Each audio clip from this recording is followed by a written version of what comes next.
President Obama signed free trade deals with South Korea, Panama, and Colombia into law today.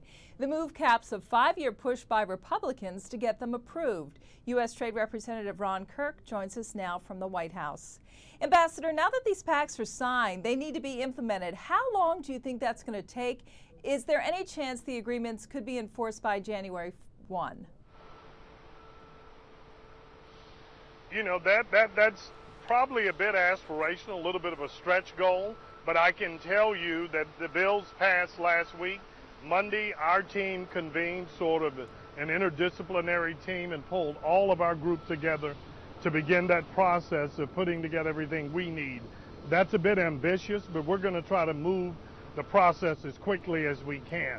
As you know, Rhonda, the good thing is never before in history have we ever passed 3 trade agreements at one time. The challenge is we now have to try to implement 3, but we understand part of the reason we got such a broad bipartisan support is both sides understood this can help us create up to 70,000 jobs. So certainly we want to get them in place as quickly as we can. Is there a more realistic timetable we should work with? Look, we have looked at I've examined everything. You've had some agreements, some of the smaller ones, as quickly as 3 months. Some have taken 2 years. And so with that broad of a range, I just think it wouldn't be prudent to try to handicap it any more than that. But you can rest assured we're going to be working every day with our partners in Korea, Panama, and Colombia to make the necessary changes so we can get these agreements into force. The president originally planned to make a bigger splash today with some televised comments about the deals. That was scaled back. I heard your comment about 70,000 new jobs being created, but is there any concern that the trade agreement might not sit well with some groups that the president needs for re-election, whether that be trade unions or others? Well, I'll tell you what, that didn't figure into our equation at all. One of the groups that stood with us today were representatives of the United Steelworkers. One of the things we were most proud of is that we took the time to renegotiate the agreement with Korea in particular to address some of the concerns of labor. And at least for the first time in a very long time, we were able to produce an agreement, a trade agreement, that not only the chamber and the farmers and manufacturers bless, but the United Auto Workers, the United Food and Commercial Workers.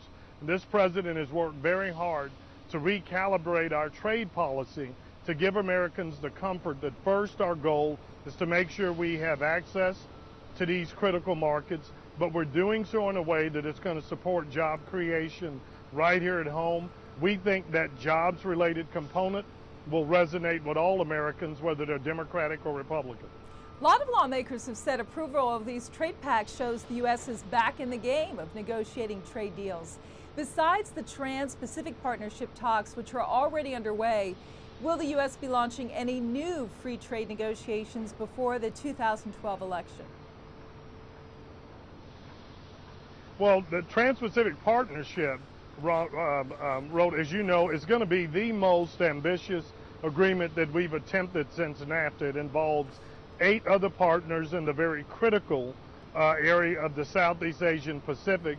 We will look at other plurilateral opportunities, but the one thing we committed when we came into office would not just be obsessed with trade agreements. There are other ways we can get market access, and it's one reason we have paid as much attention to enforcing our agreements. And one of the reasons we are so focused on holding China accountable, if China would meet its core obligations and the commitments it made when it joined the World Trade Organization, that could be a huge financial opportunity for America's workers and America's exporters. Switching gears a bit, Russia has a border dispute with Georgia that is blocking its entry into the World Trade Organization. Where does the U.S. stand on this issue? Does the U.S. support Georgia's demand that a solution that preserves its internationally recognized borders is in order? Well, first of all, President Obama, when he met with President Medvedev last summer here in Washington, made it very clear that we believe it's not only in Russia's long-term economic interest, but it's frankly in the interest of U.S. exporters to have Russia, which is the world's largest economy, not a member of the WTO, be a part of the world's rules-based trading system. And so we are strongly supportive of Russia's accession. We have worked diligently over the last year to resolve most of our bilateral issues, and we have committed to work with both Russia and Georgia to see if they can't find a resolution to their issues, but we're doing so as an honest broker. That is an issue for Russia and Georgia to find common ground so that we can move forward. U.S. Trade Representative Ron Kirk, thanks very much for your time, Ambassador. I'm Rhonda Schaffler. This is Reuters.